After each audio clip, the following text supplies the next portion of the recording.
اور ریوالور کی نال اپنی کن پٹی پر دیکھ کر اس آدمی نے نام بتا دیا، حمید اللہ خان۔ اس نے کہا۔ میں نے ریوالور کی نالی پیچھے کر لی اور انہیں بتایا کہ میں اسی کے پاس جا رہا ہوں اور وہ مجھے اس تک پہنچا دیں۔ تینوں میری منتیں کرنے لگے کہ میں حمید اللہ خان کو یہ نہ بتاؤں کہ انہوں نے ہمیں روکا تھا۔ مجھے خوشی ہوئی کہ حمید اللہ خان کے علاقے میں داخل ہو گئے تھے۔ میرے اندازے کے مطابق ابھی 12-14 میل کا فاصلہ باقی تھا، لیکن یہ تینوں ہمیں ایسے راستے سے لے گئے کہ فاصلہ 6-7 میل سے زیادہ نہیں تھا۔ وہاں جا کر پتا چلا کہ حمید اللہ خان کہیں چلا گیا ہے، اور یہ بتا کر نہیں گیا کہ وہ واپس آئے گا یا نہیں۔ ہمیں یہ اطلاع دینے والا آدمی کوئی اور تھا، اور میں نے اسے کہا کہ حمید اللہ خان اگر یہیں ہے اور اپنے آپ کو چھپائے رکھنا چاہتا ہے تو اسے یہ بتا دو کہ سکندر آیا ہے اور اس کے ساتھ شہناز بھی ہے۔ لیکن اس آدمی نے پھر وہی الفاظ دہرائے کہ حمید اللہ خان چلا گیا ہے اور معلوم نہیں کہ کب واپس آئے یا نہ آئے۔ ہم پھر واپس چلے جائیں؟ میں نے پوچھا۔ نہیں، اس نے جواب دیا، میرے ساتھ آؤ، میں تمہیں اس طرح نہیں جانے دوں گا کہ تم میرے گھر کا پانی بھی نہ پیو، تم نے رات بھر سفر کیا ہے۔ وہ مجھے اور شہناز کو ایک کچے سے مکان میں لے گیا۔ اس نے ہمارا گھوڑا کہیں اور لے جا کر باندھ دیا، ہمیں ایک کمرے میں لے گیا۔ صبح ابھی نہیں ہوئی تھی، وہ یہ کہہ کر باہر نکل گیا کہ ہمارے لیے کچھ پینے کھانے کا بندوبست کر کے آتا ہے۔ اس کے جانے کے 10-15 منٹ کے بعد کمرے میں دو آدمی داخل ہوئے۔ ان کے ہاتھوں میں کلہاڑیاں تھیں۔ میں ان کی طرف متوجہ ہوا۔ وہ چپ چاپ میرے سامنے کھڑے تھے اور مجھے گھور رہے تھے۔ میں چارپائی پر بیٹھا تھا۔ شہناز جو دوسری چارپائی پر بیٹھی تھی ڈر کر اٹھی اور میرے پاس آ کر بیٹھ گئی۔ ان آدمیوں کی آنکھیں اور ان کے چہرے بتا رہے تھے کہ ان کی نیت ٹھیک نہیں اور ہم دھوکے میں یہاں آ گئے ہیں۔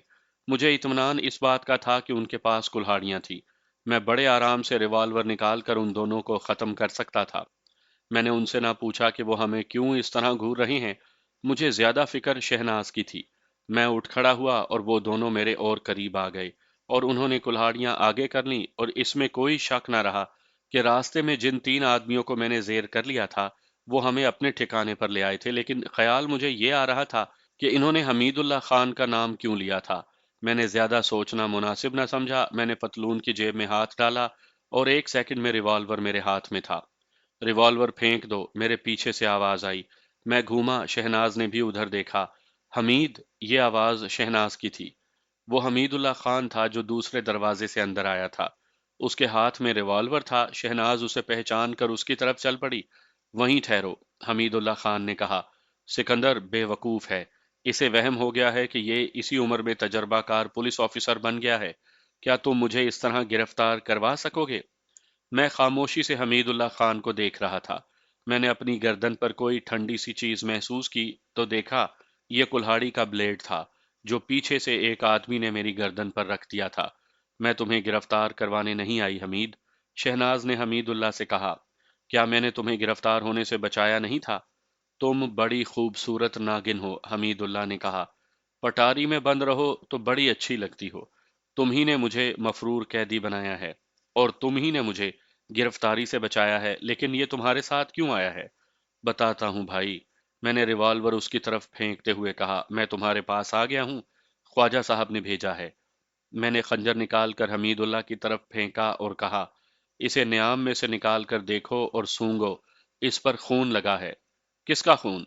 ڈی ایس پی وارن کا، میں نے جواب دیا۔ یہ تو اس علاقے کا ڈی ایس پی ہے، حمید اللہ نے کہا۔ ڈی ایس پی تھا، میں نے کہا۔ اب میں بھی مفرور قاتل ہوں۔ خواجہ صاحب نے مجھے تمہارے پاس بھیج دیا ہے۔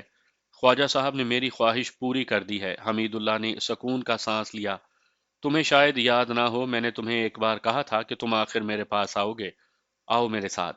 وہ ہمیں اس مکان سے ایک اور مکان میں لے گیا، کہنے لگا کہ اسے بہت زیادہ احتیاط کرنی پڑتی ہے، جس پر شک کی کوئی وجہ نہ ہو اس پر بھی شک ہو جاتا ہے۔ اب بتاؤ، حمید اللہ خان نے ہمیں بٹھا کر کہا، کیا کر کے آئے ہو؟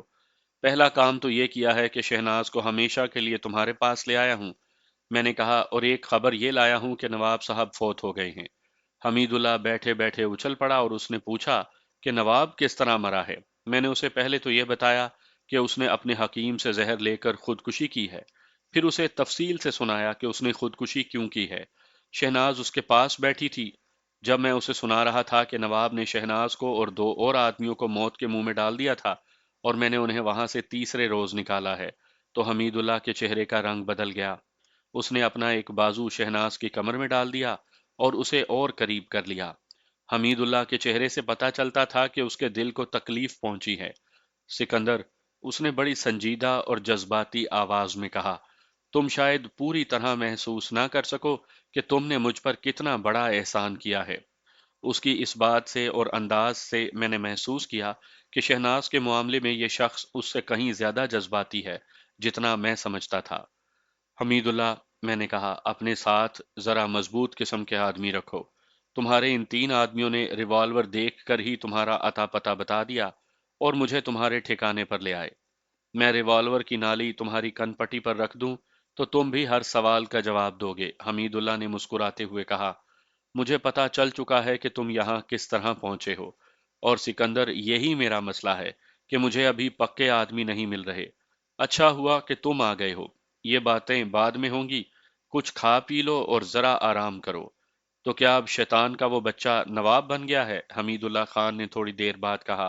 ہاں، میں نے جواب دیا، تمہارا چھوٹا بھائی مراد علی خان اپنے باپ کی لاش پر جشن بھی منا چکا ہے، اور اب وہاں ڈی ایس پی وارن کے قتل کی تفتیش اور سراغ رسانی ہو رہی ہوگی۔ مراد علی خان زیادہ دن اس گدی پر نہیں بیٹھ سکے گا، حمید اللہ خان نے ایسے لہجے میں کہا جس میں کھوکھلا پن نہیں تھا، بلکہ ایک چیلنج اور ایک عزم تھا۔ اس نے کہا، مجھے اس پر رحم آتا ہے، وہ اس نوجوانی کی عمر میں قبر میں اتر جائے گا۔ حمید، شہناز نے کہا، کیا تم اس گدی کو ذہن سے اتار نہیں سکتے؟ تم وہاں چند منٹ بھی نہیں ٹھہر سکتے؟ اب وہاں آگ لگے، سیلاب آئیں، اور جو کچھ بھی ہو، تمہیں اس سے کیا؟ میں یہ پیغام ہندوستان کے وائس رائے تک پہنچاؤں گا، حمید اللہ خان نے کہا، کہ اس نواب کا جو بھی جانشین ہوگا وہ 3 مہینے سے زیادہ زندہ نہیں رہے گا۔ مراد علی خان کی ماں کے بین وائس رائے تک پہنچیں گے۔ انگریزوں کے سوا اس خاندان کی داد فریاد سننے والا کوئی نہیں۔ تمہیں کیسے پتا چلے گا کہ محل میں کیا ہو رہا ہے؟ میں نے پوچھا۔ شہناز کی بات مان لو اور اس جگہ کو بھول جاؤ۔ تم یہی ہو، اس نے کہا، وہاں کی ہر خبر مجھ تک پہنچے گی۔ تم دونوں تھکے ہوئے ہو، آرام کر لو۔ شہناز، سکندر کو یہیں سو جانے دو، تم میرے ساتھ آؤ۔ تمہارے ساتھ عمر گزارنے آئی ہوں، شہناز نے کہا، لیکن داشتہ بن کر نہیں، پہلے نکاح کا انتظام کرو۔ 3 روز گزر گئے۔ ان 3 دنوں میں حمید اللہ خان اور شہناز باقاعدہ نکاح پڑھوا کر میاں بیوی بن چکے تھے۔ حمید اللہ خان نے مجھے بتا دیا تھا کہ ڈاکو نہیں بنے گا بلکہ دہشت گرد بنے گا۔ اس سلسلے میں ہم نے ابھی تفصیلی بات نہیں کی تھی۔ تیسری رات کا ذکر ہے، میں، حمید اور شہناز بیٹھے ادھر ادھر کی باتیں کر رہے تھے کہ ایک آدمی آیا۔ حمید اللہ خان اسے اٹھ کر ملا اور میرے ساتھ اس کا تعارف کروایا۔ وہ نواب کے محل سے آیا تھا، وہ محل میں ملازم تھا اور حمید اللہ خان کا جاسوس تھا۔ اس کا نام وہاب تھا۔ میں آپ کو جانتا ہوں سکندر صاحب، اس نے کہا، آپ نواب کے ہاں تفتیش کے لیے آئے تھے، وہاں سے کیا خبر لائے ہو؟ حمید اللہ خان نے اس سے پوچھا۔ اس کے لہجے میں رعب اور حکم کا رنگ تھا۔ یہ تو آپ سکندر صاحب سے سن چکے ہوں گے کہ نواب صاحب فوت ہو گئے ہیں، اس نے کہا، اور میں یہ بھی سن چکا ہوں کہ اس علاقے کا ڈی ایس پی وارن قتل ہو گیا ہے، حمید اللہ خان نے کہا۔ اس کے بعد وہاں کیا ہوا؟ کیا قاتل پکڑا گیا؟ قاتل تو آپ کے پاس بیٹھا ہے نواب زادہ صاحب، وہاب نے کہا۔ پولیس کو یقین ہو گیا ہے کہ ڈی ایس پی کے قاتل سکندر صاحب ہیں، لیکن پولیس نے خواجہ صاحب کو پکڑ کر حوالات میں بند کر دیا ہے، اور آفتاب اس جرم میں پکڑا گیا ہے کہ اس نے خواجہ صاحب کو ایک استبل سے گھوڑا دیا تھا، اور وہ گھوڑا غائب ہے۔ آفتاب بھی حوالات میں ہے۔